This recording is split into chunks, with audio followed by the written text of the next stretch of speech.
Eu estava entrando na faculdade para ministrar minha primeira aula. Me preparei com antecedência, mas eu senti uma certa preocupação, um desconforto. E se os slides não ficassem bons? E se os alunos não compreendessem? E se eles não se interessassem pelo assunto? Enfim, um bombardeio de sensações foram tomando conta de mim. Enquanto eu estava no trânsito parado, minhas mãos começaram a suar, pegando no volante do carro. Pensamentos começaram a tomar conta de mim. Você não deveria ter assumido isso. Você não vai conseguir. E se as pessoas disserem que não tá bom? Você vai passar vergonha. Quase eu desisti. Parei o carro, senti um forte aperto no peito e o tempo parece que parou. Tudo vazio. Uma sensação eminente de derrota e fracasso. Literalmente, uma briga entre ir ou desistir. Essa história é verdadeira e aconteceu comigo. Nesse vídeo eu vou falar para vocês sobre crise de ansiedade.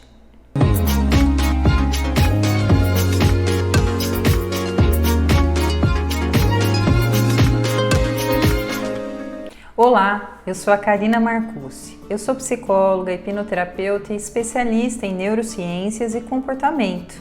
Hoje eu irei conversar com vocês sobre crise de ansiedade, que é uma das dúvidas que eu mais recebo, tanto no consultório quanto nas redes sociais. Eu vou falar de uma forma muito prática e direta. O nosso cérebro, no dia a dia, em algum momento ele pode captar uma ameaça, real ou imaginária. Qualquer coisa pode ser uma ameaça. Ele capta através dos nossos sentidos, que são 5. O tato, olfato, paladar, audição ou visão, de forma não consciente. Então você não sabe. Ele percebe a ameaça real ou potencial e isso ativa várias áreas do nosso cérebro, mas a principal é a amígdala cerebral. E à medida que ela percebeu a ameaça, existe através de vários circuitos um aumento imediato dos hormônios, adrenalina e cortisol. E isso ocorre através de um estímulo nas glândulas suprarrenais. Então o cérebro percebe uma ameaça, como por exemplo, um ladrão, uma bronca de um chefe, realizar uma prova, falar em público, um lugar fechado, escuro, ou seja, uma ameaça, que pode ser real ou potencial. Faz com que a amígdala entenda como ameaça e acione todo um mecanismo de luta ou fuga, dando ao organismo a condição de reagir a essa ameaça, enfrentando ou então evitando ela. E esse mecanismo tem como finalidade nos proteger.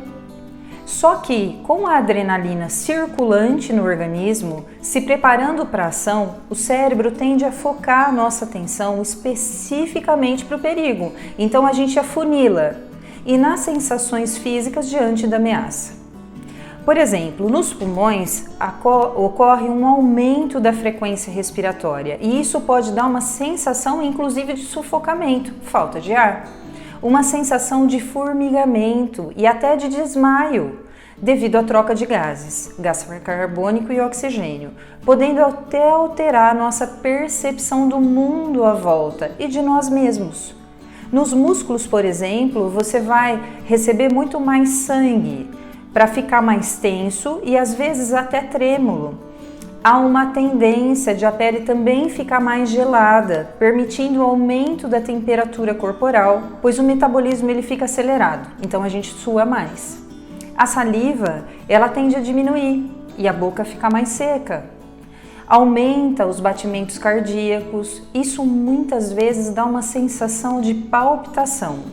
Aumenta a pressão arterial e no intestino e no estômago eles diminuem o funcionamento, podendo dar uma sensação de queimação, inclusive uma queimação no estômago, às vezes náusea, vômito. E o intestino, por consequência, ele primeiro pode promover uma diarreia aguda e depois prender totalmente, através de uma constipação. Ainda na bexiga, por exemplo, há uma contração, então dá uma vontade muito grande de fazer xixi. E todas essas alterações juntas compõem uma resposta do organismo de luta e fuga, que nada mais é do que a crise de ansiedade, ou seja, o corpo ele começa a reagir a uma ameaça e é um processo evolutivo na nossa espécie, portanto, tem a finalidade de proteção. Mas quando começa a ser ativado muitas vezes por dia, ou um período muito curto de tempo entre uma crise e outra, pode gerar desgaste, pois vai consumindo toda a nossa energia e também prejudicando a nossa capacidade de resolver problemas a curto e longo prazo. Porque o cérebro ele tende a ficar cada vez mais focado nos perigos e deixa de ver as outras possibilidades.